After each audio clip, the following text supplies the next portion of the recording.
سورۃ الجن 72 نمبر ہے قرآن پاک میں، مکیہ 40واں شان نزول، یعنی کہ تقریباً چوتھے پانچویں سال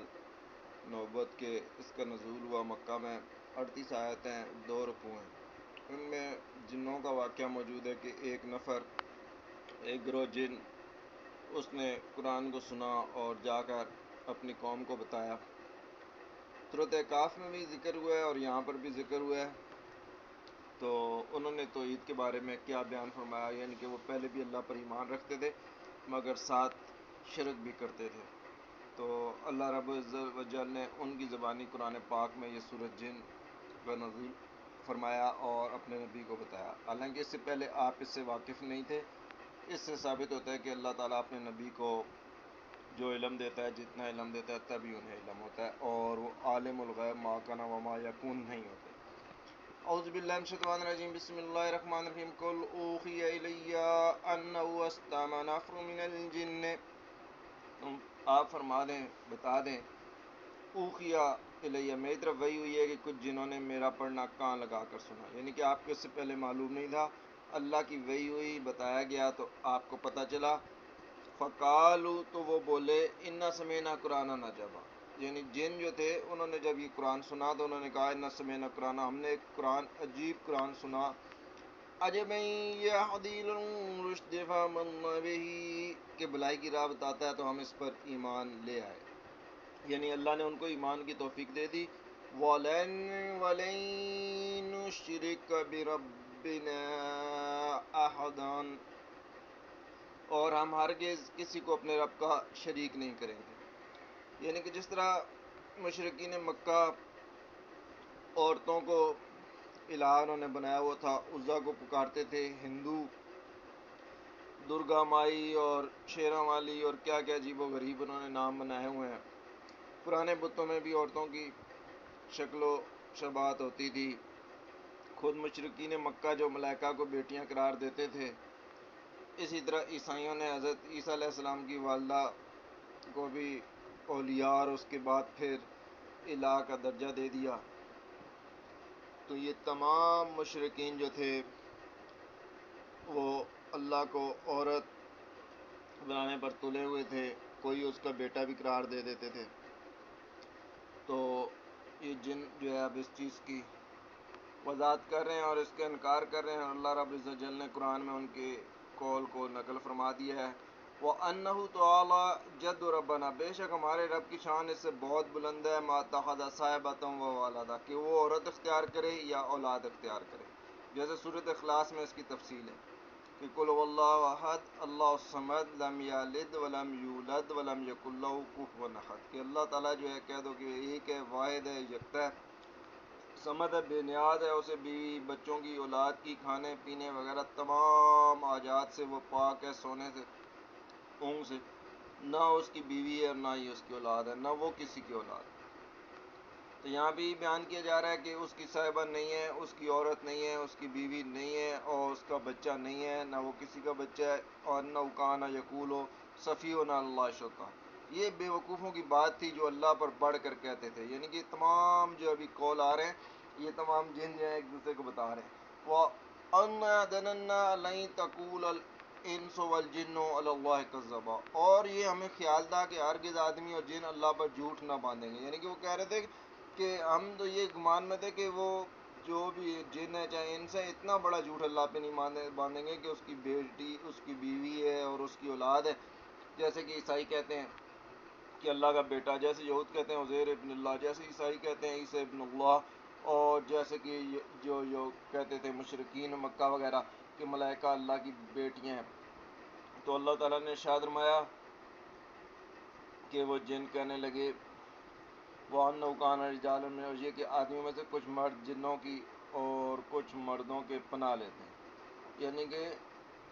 جنوں کے مردوں کی، انسانوں کے مرد پناہ لیتے تھے، رجالا من الجن فزادہم رہقا، تو اس سے ان کا تکبر بڑھ جاتا تھا جنوں کا، وانہم ظنوا، اور وہ یہ گمان کرتے تھے، کما ظننتم، جیسے کہ تمہیں گمان ہے، اللہ یبعث اللہ احد، کہ اللہ کسی رسول کو نہیں بھیجے گا، اسی طرح یہ شرک اور کفر میں مبتلا رہیں گے، اللہ کی صاحبہ اور ولد یعنی کہ یہ کہتے رہیں گے اور توحید سے منہ پھیرے رہیں گے۔ وَأَنَّا لَمَسْنَا السَّمَاءَ وَوَجَدْنَا مولیات حرسن شدید و شہابہ، جب ہم نے آسمان کو چھوا تو اسے پایا سخت پہرے دار آگ کی چنگاریوں سے بھرا ہوا۔ جب انہوں نے یہ چیز دیکھی نا تو انہوں نے کہا کہ اس کا کھوج لگاؤ کہ ایسا کیوں ہوا، نکونا نقد من ہم اس سے پہلے آسمان میں سننے کے موقعوں پر بیٹھا کرتے مقائل السما فمن یستمع الآن یجد له شہابا رصدا، اب کوئی سنتا ہے تو اس کی تاک میں آگ کا گولا شہابن جو ہے نا اس کے پیچھے لگتا ہے اور وہ جلا کے اسے راکھ کر دیتا۔ وَأَنَا لَا نَدْرِي أَشَرٌ، وہ انہوں نے کہا کہ جنہوں نے کہ ہمیں نہیں معلوم کہ یہ ہمارے لیے کچھ شر ہے، اُرِیدُ بِمَنْ فِی الْأَرْضِ، یا اللہ نے کوئی برائی کا ارادہ فرمایا زمین والوں سے، ام ارادہ بِهِمْ رَبُّهُمْ، یا کہ تمہارے رب نے کوئی بھلائی رشد ہدایت کی کوئی راہ ان کے لیے بنائی۔ تو وَأَنَا مِنَ الصَّالِحِينَ وَمِنَ دُونَ ذَلِكَ، اور ہم میں سے کچھ نیک ہیں، یعنی کہ جن کچھ نیک ہیں، کچھ دوسری طرح کے من دون ذالک شرک کرتے ہیں، اسی طرح صحابہ اور اولاد اللہ کے لیے تجویز کرتے تھے۔ کنت رائے کا قدہ، اور ہم کئی رائے پھٹے ہوئے ہیں، یعنی کہ ان میں بھی کئی فرقے واریت اور اس طرح کی چیزیں تھیں۔ وَأَنَا ظَنَنَّا أَن لَّن نُعْجِزَ اللَّهَ فِي الْأَرْضِ، اور یہ کہ ہم کو یقین ہوا کہ ہرگز زمین میں اللہ کے قابو سے نہ نکل سکیں گے، وَلَن نَعْجِزُهُ هَرَبًا، اور نہ بھاگ کر اس کے قبضے سے۔ وَأَنَّا لَمَّا سَمِعْنَا الْهُدَىٰ، اور جب ہم نے ہدایت سنی، یعنی کہ جب انہوں نے قرآن سنا، نبی کریم کو پڑھتا ہوا سنا، قریب آئے، غور کیا، انہوں نے اس چیز کو تفصیل سے سنا اور پورے جا کر اپنی قوم میں بیان کیا جیسے کہ یہ پوری تفصیل آ رہی ہے۔ وَآمَنَ بِهِ، اور اس پر ایمان بھی لے آئے وہ۔ فَمَن يُؤْمِن بِرَبِّهِ، اور جو اپنے رب پر ایمان لائے گا، اللہ کے واحد ہونے پر ایمان لائے گا اور شرک اور کفر سے باز آئے گا، بدعات سے باز آئے گا، فَلَا يُخَافُ، اسے کوئی خوف نہیں ہوگا، بخسًا ولا راحة، نہ خوف کمی کا نہ زیادتی کا۔ وَأَنَا مِنَ الْمُسْلِمِينَ وَمِنَ الْقَاسِطِينَ، اور ہم میں کچھ مسلمان ہیں اور کچھ ظالم، یعنی کہ جن یہ جو ہے نا بتا رہے ہیں۔ فمن اسلم، جو اسلام لے آئے گا، فاولئک طہروا رشدا، اس نے انہیں بھلائی پائی۔ فمقاسطون، تو جو رہ گئے ظالم، یعنی کہ جو کمی کرنے والے ہیں، اللہ کی شان میں کمی کر رہے ہیں، اس کے لیے اولاد اور بیٹے تجویز کر رہے ہیں، فکانوا لجہنم حطبا، وہ جہنم کا ایندھن بنیں گے۔ یعنی جنوں کو بھی یہ بات اچھی طرح معلوم تھی کہ توحید پہ چلیں گے تو ہی نجات ملے گی، شرک کریں گے، کفر کریں گے تو اسی طرح جہنم کے ایندھن بن جائیں گے۔ وَأَن لَّوِ اسْتَقَامُوا عَلَىٰ طَرِيقَةٍ لَّأَسْقَيْنَاهُم مَّاءً غَدَقًا، اور فرماؤ کہ مجھے یہ وحی ہوئی ہے کہ اگر وہ راہ پر سیدھے رہتے تو ضرور ہم انہیں وافر پانی دیتے۔ اب اللہ رب عز و جل نے بیان فرمایا اپنے نبی کو کہ آپ ان کو یہ بھی بتا دیں، یعنی کہ اب جنوں کی جو باتیں تھیں وہ کمپلیٹ ہو گئی، اور اب اللہ رب عز و جل کہہ رہا ہے کہ ان کو بتا دو کہ جو اگر وہ صحیح طریقے پہ رہیں گے تو ان کو پانی وافر مقدار میں ملے گا، لنفتنہم فیہ، تاکہ وہ ان پہ جانچیں۔ وَمَن یعرض عن ذکر ربہ، اور جو اپنے رب کے ذکر سے منہ پھیرے گا، یسلک عذابا صعدا، تو وہ جو ہے نا چڑھتے عذاب میں ڈالا جائے گا۔ ساتھ مطلب ایسے پہاڑی پہ چڑھ رہے ہیں، کیسے سانس پھول رہی ہوتی ہے، تھک رہے ہوتے ہیں، پیاس لگ رہی ہوتی ہے، گلا خشک ہو رہا ہوتا ہے اور سانس ہا ہا، اور بندہ کہتا ہے اب گرا، اب پاؤں پھسلا تو مرا، نیچے اس کو زمین نظر آتی ہے، اوپر آسمان نظر آ رہا ہوتا ہے اور بس وہ چڑھ رہا ہوتا ہے، تو یہ عذاب ساتھ، یعنی کہ بالکل یہی کیفیات ہوں گی۔ وَأَنَّ الْمَسَاجِدَ لِلَّهِ، یہ جو مسجدیں ہیں یہ کس کے لیے ہیں؟ اللہ کے لیے۔ مسجد الحرام کس کی تھی؟ اللہ کی تھی، مگر یہ کفار مشرکین کیا مشرکانہ حرکات وہاں پہ کرتے تھے، تو اللہ نے ارشاد فرمایا وَأَنَّ الْمَسَاجِدَ لِلَّهِ، مسجدیں اللہ ہی کی ہیں، اللہ ہی کی ملکیت ہیں، اللہ ہی کے ذکر کے لیے ہیں، اللہ ہی کی تسبیح کے لیے ہیں، اللہ ہی کے حمد کے لیے ہیں، اللہ ہی کو پکارنے کے لیے ہیں، اللہ ہی کی دعا کے لیے ہیں، اللہ ہی کی عبادت کے لیے ہیں، اللہ ہی کے سجدے کے لیے ہیں۔ فَلَا تَدْعُوا، تو مت پکارو، مع اللہ احد، اللہ کے سوا کسی کو مت پکارو۔ ابھی ہم مسجد میں جا کر دیکھتے ہیں وہاں پر ایک پیر آ جاتا ہے، الٹی سیدھی حرکتیں شروع کر دیتا ہے، کوئی اچھل رہا ہے، کوئی جھٹکے لے رہا ہے، کوئی سجدے کر رہا ہے، کوئی گھوم رہا ہے، اور وہ نعرہ کوئی حیدری لگا رہا ہے، کوئی نعرہ غوثیہ لگا رہا ہے، کوئی کسی مردے کو پکار رہا ہے، کوئی کسی مردے کو پکار رہا ہے، بھائی وہ تو مر گئے، قبر کے اندر دفن ہو گئے، ہزاروں میل دور ہے، وہ تمہاری آواز نہیں سن سکتے۔ اللہ کا گھر ہے، اللہ کو پکارنا ہے، اللہ کی مسجد ہے، اللہ کا ذکر کرنا ہے، ان کو ذکر کرنے نہیں دے رہے، شور شرابہ شروع ہے، 10-10 روپے وہ لے رہے، اور وہ کہہ رہے ہیں جی یہ بہت ہی کوئی پہنچی شخصیت ہے، پتہ نہیں کہاں پہنچ گئی ہے، جہنم کے اندر پہنچ گئی ہے کہ کہاں، تو 10-10 روپے وہ لوگوں سے لے رہی ہے۔ اور ساری گڈی جمع کر کے لاکھوں روپے کی گاڑی کے اندر کار میں بیٹھ کے یہ جا اور وہ جا، اور ان کا ایمان بھی گیا، پیسے بھی گئے، اور اللہ کو وہ پکارنے کی بجائے کوئی غوث کو پکار رہا ہے، کوئی داتا کو پکار رہا ہے، کوئی کھوٹیاں کھریاں کرنے والے کو پکار رہا ہے، کوئی مشکل کشا کو پکار رہا ہے۔ مگر اللہ نے ارشاد فرما دیا وَأَنَّ الْمَسَاجِدَ لِلَّهِ، مسجدیں اللہ کی ہیں، فَلَا تَدْعُوا، مت پکارنا مع اللہ، اللہ کے ساتھ کسی کو بھی مت پکارنا، اور مردوں کو تو پکارو ہی مت، پکارنے کا فائدہ بھی کیا ہے؟ تو مسجدوں میں اللہ کو پکارنا ہے، مسجدوں کے علاوہ بھی اللہ کو پکارنا ہے۔ ایاک نعبد و ایاک نستعین، اے اللہ ہم تیری عبادت کرتے ہیں اور تجھ کو ہی پکارتے ہیں۔ جب ہم نے ہر نماز کے اندر 50 دفعہ دن میں کہہ رہے ہیں کہ اللہ تعالیٰ عبادت ہم تیرے لیے ہی کرتے ہیں، دعا ہم تیرے لیے کرتے ہیں، تیرے سوا کسی کی عبادت ہم نہیں کرتے، تیرے سوا کسی سے مدد ہم نہیں مانگتے، پھر مسجدوں کے اندر یہ نعرے لگانے، یہ کرنا، یہ نہ قرآن کے اندر موجود ہے، نہ حدیث میں موجود ہے، نہ صحابہ نے کبھی ایسے کیا، نہ تابعین نے ایسے کیا۔ 300-400-500 سال کے بعد یہ نئی بدعت پیری فقیری والی شروع ہو گئی، اور اس کے بعد مردوں کی پرستی شروع ہو گئی، پھر مزار بننے شروع ہو گئے، اور پھر عجیب و غریب حرکتیں شروع ہو گئے، کوئی وجد کر رہا ہے، کوئی ڈانس کر رہا ہے، کوئی کیا کر رہا ہے، کوئی ڈھول بجا رہا ہے،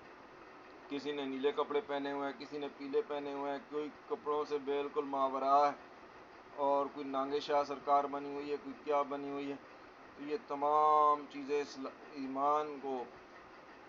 جو ہے نا تلف کرنے والی چیزیں ہیں، اور اللہ تعالیٰ نے کہا کہ ویسے تو اللہ کو پکارنا ہی، اللہ کے سوا کسی کو بھی نہیں پکارنا ہے۔ احد کا لفظ بتا رہا ہے کہ ایک ہی ہے، اکیلا ہے، واحد ہے، اسی کو پکارنا ہے، مگر بالخصوص جب مسجد میں ہوں تو پھر تو یہ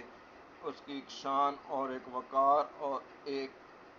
جلال کا تقاضا ہی ہے کہ اب اسی کے آگے سجدہ کرو، اسی کو پکارو، اسی سے عبادت کرو، اسی سے دعا مانگو۔ وہاں پر بھی بیٹھ کر اگر غوث کو ہی پکارنا ہے، مردوں کو ہی پکارنا ہے، پھر مسجد میں جانے کا فائدہ کیا ہے؟ وَأَنَّهُ لَمَا قَامَ عَبَدُ اللَّهِ، تو اللہ تعالیٰ نے بتایا کہ جب اللہ کا بندہ اس کی بندگی کرنے کھڑا ہو، یعنی کہ مشرکین بھی اسی طرح انہوں نے بھی بت بنائے ہوئے تھے، اور وہ رات دن اس کو پکارتے تھے، تو جب حضور صلی اللہ علیہ وسلم اللہ واحد کو پکارتے تھے، اسی کی عبادت کرتے تھے، مسجد میں کھڑے ہو کے مسجد الحرام میں قاد یکون علیہ لبدا، تو وہ ان پہ ٹھٹ کے ٹھٹ جمع ہو جاتے تھے۔ انہیں یہ بات عجیب لگتی تھی کہ اتنے سارے خداؤں کی بجائے ایک خدا کو پکار رہے ہیں۔ تو اللہ تعالیٰ نے ارشاد فرمایا قل انما، اس میں شک نہیں، ادعو ربی، کہ میں تو اپنے رب کو ہی پکارتا ہوں، ولا اشرک بہ احدا، اس کے ساتھ کسی کو شریک نہیں ٹھہرا۔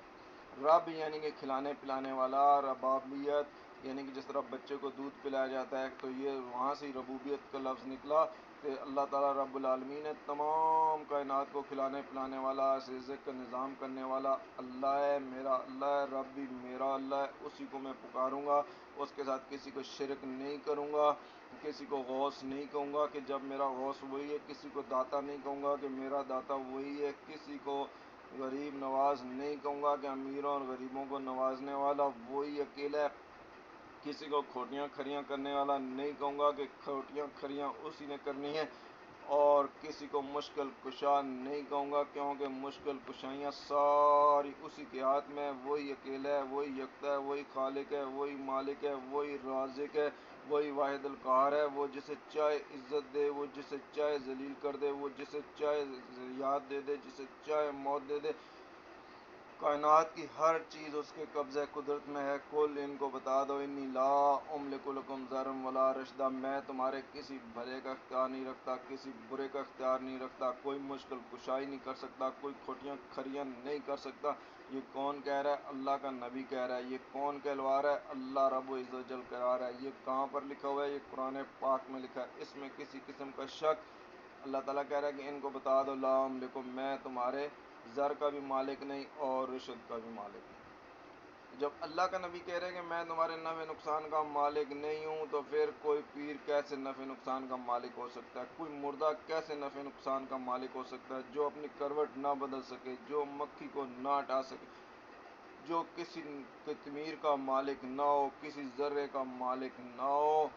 وہ کس طرح نفع نقصان کا مالک ہو سکتا ہے؟ یہاں پر اس صورت کے اندر اللہ تعالیٰ نے دو عقائد کو بالکل سیدھا اور درست کر دیا۔ ایک تو یہ کہ فلا تدعوا مع اللہ احد، اللہ کے سوا کسی کو بھی نہیں پکارنا، بالخصوص مسجد میں تو پکارنا ہی نہیں اللہ کے سوا کسی کو، اور اللہ کے سوا کسی کو ویسے بھی نہیں پکارنا ہے، پکاریں گے شرک ہو جائے گا، کفر ہو جائے گا، اور ہمیشہ کے لیے جہنم ہو جائے گی۔ دوسرا اللہ تعالیٰ نے بتا دیا کہ اللہ کے رسول نے کہ میں ادعو ربی کہ میں صرف اپنے رب کو پکارتا ہوں، ولا اشرک بہ احدا، اس کے سوا میں کسی کو نہیں پکارتا۔ اور پھر بندہ کس لیے پکارتا ہے؟ اپنے نفع کے لیے پکارتا ہے، نقصان کے لیے تو کوئی بھی نہیں پکارتا۔ تو اللہ نے ارشاد فرمایا کہ ان کو بتا دو کہ انی لا املک لکم ضرا ولا رشدا، میں تمہارے نفع اور رشد کا، ہدایت کا مالک بھی نہیں ہوں، اور کہ تم کل مجھے خدا بنا لو اور پکارنے لگو، جیسے عیسائیوں نے حضرت عیسیٰ کو اور ان کی والدہ کو تین خدا بنا لیا، یعنی کہ اللہ انہوں نے بتا دیا پہلے کہ بھئی احد کے رب تمہارا ایک ہی ہے، میں اللہ کا نبی ہوں، میں اللہ کا بندہ ہوں، میں تمہارے نفع نقصان کا مالک نہیں ہوں، بلکہ قل انی، بے شک لن یجرنی من اللہ احد، مجھے اللہ کے سوا کوئی نہیں بچائے گا اگر ولن اوجدہ من دون ملتدا، اور ہرگز اس کے سوا کوئی پناہ نہیں پاؤں گا۔ یعنی کہ جب بھی پناہ مانگنی ہے اللہ سے مانگنی ہے، جب بھی مدد مانگنی ہے اللہ سے مانگنی ہے۔ اللہ کا نبی ہمیں یہ چیز بتا رہا ہے، یہی سمجھا رہا ہے، اور وہ کہہ رہا ہے کہ میں بھی تمہارے بھلے زر اور رشد کا مالک نہیں ہوں، گویا یعنی کہ مجھے بھی بات نہیں پکارنا، میرے لیے بھی نعرے نہیں لگانا، اللہ کو پکارنا، اللہ سے مدد مانگنا، میں تمہارا نبی ہوں، تمہارا رسول ہوں، میری تم نے عزت کرنی ہے، میری تکریم کرنی ہے۔ الا بلاغ من اللہ، میں تو صرف اللہ تعالیٰ کی طرف سے پیغام پہنچانے والا ہوں، اور رسالتی، اور اس کی رسالت پہنچانے والا ہوں، یعنی کہ میں اللہ کا بندہ ہوں، اس کا رسول ہوں، میرے کو یعنی کہ اسی مقام پہ رکھنا ہے، اس سے بڑھانا نہیں ہے، اپنی طرف سے کمی نہیں کرنی، شان میں گستاخی نہیں کرنی، اور میرے حکموں کی نافرمانی نہیں کرنی۔ وَمَن يَعْصِ اللَّهَ وَرَسُولَهُ، اور جو نافرمان ہو جائے گا اللہ اور اس کے رسول کا، شرک کرے گا، کفر کرے گا، بدعت کرے گا، غیروں کو پکارے گا، غوث بنا لے گا، کسی کو داتا بنا لے گا، کسی مردوں کو پکارنا شروع کر دے گا، ان کی نظریں شروع کر دے گا، ان کی نیازیں شروع کر دے گا، ان کے عرس شروع کر دے گا، فَإِنَّ لَهُ نَارَ جہنم، اس کے لیے جہنم ہے، خالدین فیہا، ہمیشہ اس کے اندر جلیں گے، آبادہ جلتے رہیں۔ حتی اذا راؤ، اور جب وہ دیکھیں گے، ما یوعدون، جس کا ان کو وعدہ کیا جاتا ہے، یعنی کہ عذاب، فسیعلمون، پھر ان کو معلوم ہو جائے گا، من اضعف ناصرا واقل وعدہ، کی گنتی کس کی کم ہے، کمزور کون ہے۔ کہ جب یہ ابتدائی صورتوں میں سے چوتھے پانچویں سال میں جب حضور صلی اللہ علیہ وسلم ان کو پیش کرتے تھے توحید، اور بولتے تھے کہ اللہ کے سوا غیروں کو مت پکارو، ان بتوں کو مت پکارو، لات کو مت پکارو، منات کو مت پکارو، یہ ود اور سوا کو مت پکارو، تمہارا اللہ واحد ہے، اکیلا ہے، یکتا ہے، مسجد میں تو پکارو ہی مت، ایک اللہ کی عبادت کرو، میں بھی تمہارے زر اور نفع کا اختیار نہیں رکھتا ہوں، کوئی قوت اللہ کے سوا نفع نقصان کا اختیار نہیں رکھتی۔ تو بجائے اس کے کہ وہ شرک سے باز آتے، کفر سے باز آتے، وہ کہتے تھے کہ جس کے عذاب کا وعدہ دے رہے ہو، ما یوعدون، جو دیے جاتے ہو وہ لے آؤ تاکہ ہم دیکھ لیں۔ تو اللہ نے کہا فسیعلمون، ان قریب وہ جان جائیں گے۔ اس کے بعد وہ کہتے تھے کہ تم تو چند افراد ہو، تم کمزور ہو، تمہیں ہم یہ کر دیں گے، وہ کر دیں گے۔ تو اللہ نے ارشاد میں کہ جب قیامت کا دن ہوگا اس وقت تمہیں پتہ چل جائے گا، من اضعف، کون سب سے زیادہ کمزور ہے، ناصرن، مدد میں، واقل وعدہ، اور گنتی کس کی کم ہے۔ قُلْ إِنْ أَدْرِي أَقَرِیبٌ، ان کو اللہ نے بتا دیا کہ آپ اے نبی ان کو بتا دیں کہ مجھے نہیں معلوم کہ جس کا تمہیں عذاب کا جو ہے نا بتایا جا رہا ہے وہ قریب ہے، ماں تجھے سے تمہیں وعدہ دیا جا رہا ہے، یعنی کہ جنگ بدر 5 6 سال 8 سال باقی تھے، مگر اللہ تعالیٰ نے اپنے نبی کو بھی اس کے بارے میں نہیں بتایا، بلکہ اتنا کہہ دیا کہ ان کو کہہ دو کہ مجھے نہیں معلوم کیا قریب ما توعدون، جس کا تمہیں وعدہ دیا جاتا ہے۔ ادری یعنی کہ میں ادراک نہیں رکھتا، میں جانتا ہی نہیں۔ اعلیٰ حضرت نے ترجمہ کر دیا کہ تم فرما دو میں نہیں جانتا کہ آیا نزدیک ہے جس کا تمہیں وعدہ دیا جاتا ہے، یا میرا رب اسے کچھ وقفہ دے گا، ہم یجل ربی امدا، یعنی کہ اگر ہم یہ مان لیں کہ چوتھے سال میں سورت کا نزول ہوا تو حضور 13 سال مکہ کے اندر رہے، تو 9 سال یہ، اور آگے 2 سال جب مدینے کے اندر آپ چلے گئے مکہ سے، تو اس طرح 11 سال کا اس کے دوران وقفہ تھا۔ اس کے بعد جنگ بدر ہوئی، پھر احد ہوئی، اور اس کے بعد صلح حدیبیہ اور فتح مکہ میں تو تمام ہی تقریباً مسلمان ہو گئے۔ عالم الغیب، اللہ تعالیٰ نے بتا دیا کہ عالم الغیب اللہ کی ذات ہے، فقط واحد ہے، یکتا ہے، اکیلا ہے، اسی کے پاس علم ہے، اس کے سوا کسی کے پاس علم نہیں، اور وہ اپنے علم کو کسی پہ ظاہر نہیں کرتا۔ فلا یظہر علی غیبہ احدا، کسی پہ ظاہر نہیں کرتا۔ عالم الغیب وہی ہے، وہی واحد ہے، وہی یکتا ہے، اسی کے پاس غیب ہے، وہی غیبوں کا جاننے والا ہے، وہی ظاہر کا جاننے والا ہے، وہی مالک ہے، وہی خالق ہے، وہی رازق ہے، وہی احد ہے، وہی صمد ہے۔ اللہ، سوائے اس کے، من ارتضی، من رسول، اپنے پسندیدہ رسولوں میں سے جس کو چاہے گا، جتنا چاہے گا، جس وقت چاہے گا، جو خبر دینا چاہے گا دے دے گا۔ فَإِنَّهُ بے شک اس میں شک نہیں کہ وہ یسلک من بین یدیہ اور اس نے پہرے دار مقرر کر دیتا ہے ان کے آگے پیچھے ومن خلفہ رصدا تاکہ وہ اسے جان لے تاکہ شیطانوں سے اور دوسری قوتوں سے اللہ تعالیٰ اپنے نبی کی حفاظت فرماتا ہے رصدین لیعلم ان قد ابلغوا رسالۃ ربہم تاکہ دیکھ لے انہوں نے اپنے رب کے پیغام کو پہنچا دیا واحاط بما لدیہ اور جو کچھ ان کے پاس سب اس کے علم میں یعنی کہ اللہ رب العزت نے اپنے نبی کے لیے جو فرشتے آگے پیچھے مقرر فرمائے ہیں اس میں یہاں پر ان کا بھی ذکر آ گیا کہ جو کرامن کاتبین ہیں تاکہ وہ لکھ رہے ہیں احاطہ کر رہے ہیں اللہ کے حکم سے کر رہے ہیں کہ رسالت ربہم کے قد ابلغوا کہ بے شک انہوں نے رب کے پیغام کو پہنچا دیا رسالت ربہم اپنے رب کی رسالت کو احاطہ اور انہوں نے احاطہ کیا ہوا ہے یعنی اپنے علم کے ذریعے اور یہ سارا علم قوت اور طاقتیں جو ہے اللہ کی دی ہوئی ہیں گویا اللہ کے آتا ہے وآتا بما لدیہم سب اس کے پاس ہے وَأَحْصَىٰ اللہ ہی نے گن رکھا ہے کل شین ہر چیز کو عددہ گنتی کر رکھی ہے اسے کسی اور کی ضرورت نہیں ہے یہ تمام نظام جو اللہ تعالیٰ نے بنایا ہے یہ ہمارے لیے بنایا ہے ہمیں بتانے کے لیے بتایا ہے ہمیں سمجھانے کے لیے بتایا ہے کہ اللہ واحد ہے اکیلا ہے یکتا ہے خالق بھی وہی ہے مالک بھی وہی ہے رازق بھی وہی ہے اسی کی ہم نے عبادت کرنی ہے اسی کو ہم نے سجدہ کرنا ہے اسی کے آگے ہم نے رونا ہے اسی سے ہم نے دعائیں مانگنی ہے ہماری دعاؤں کو بھی وہی سنتا ہے اسی کو پورا کرتا ہے جتنے لوگ گزرے ہیں انبیاءوں چاہے وہ رسولوں چاہے اولیاؤں سب اس کے بندے ہیں اور اسی کے آگے جواب دیں اللہ تعالیٰ ہمیں شرک سے بچائے ہمیں کفر سے بچائے ہمیں بدعات سے بچائے ہمیں کبائر سے بچائے اور قرآن اور سنت پر سختی سے چلنے کی توفیق عطا فرمائے صدق اللہ العظیم جیسے کہ ہمارے نبی کریم صلی اللہ علیہ وسلم نے ارشاد فرمایا علیکم بسنتی یعنی کہ میری سنت کو مضبوطی سے پکڑ لو جب اللہ کے رسول کی سنت کو مضبوطی سے پکڑ لیں گے تو خود بخود جتنی بھی بدعات ہیں سب دور ہو جائیں گی سبحان اللہ العظیم